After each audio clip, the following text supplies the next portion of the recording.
समस्त को बौड़ अमावास्यार हार्दिक अभिनंदन और शुभकामना। बौड़ अमावास्या आम घरे गईठा खीरी होकर पूजा कराए और समस्त भोग खाइबा दि जाए। भाविली कि आज गोटे भिडियोटे बनईदेवी आम केमी सब गईठा पिठा कर पूजा करा जाउची। प्रथमे मु चाउल को बतुरे छाणी रखी नहीं ग्राइंडिंग कर चूना बाहर कर देइथिली। 2 कप चूना को पानी रे बतुरे रखी नहीं तोरण प्रस्तुत करने। बाकी चूना को मु जंतणी प्रस्तुत कली। कड़ई बसैले आवश्यक मुताबक पानी देली लुण पकेली और फुटिया छाड़ी नेली। पानी फुटी सारा पर रखि चूना को पकेली भल से जंतुणी प्रस्तुत करदेली और बाहर कर गोटे बड़ डेक्ची में फुटण देली घी पकेली और तेजपत्र गोलमरीच अलैच अदा पकई फुटण 2टा नड़िया काटी रखी पकईदेली और फुटिया छाड़ी नेली। एपटे मुझे जंतुणी चकड़ी छोट छोट गोल कर सब जगह बनई नेली।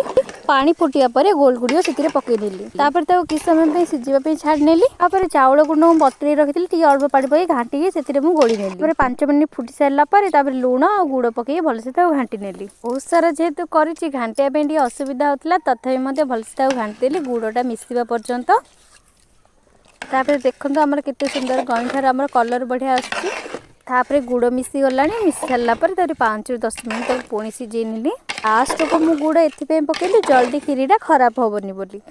खीरी आमर भी प्रस्तुत हो गला। ठंडा हाँवाई 5 मिनिट को छाड़ी नेली। मो बारीपटर गोटे कदली पत्र आली प्रथम पूजा बाहर करनेली। पूजा कर सारा समस्ते खीरी टी बंटा हम। गईठा खीरी बहुत टेस्ट होता मत तो बहुत भल लगे। आपण मानू केमी प्लीज मत कमेंट करेंगे। पूर्व मो चैनल को सब्सक्राइब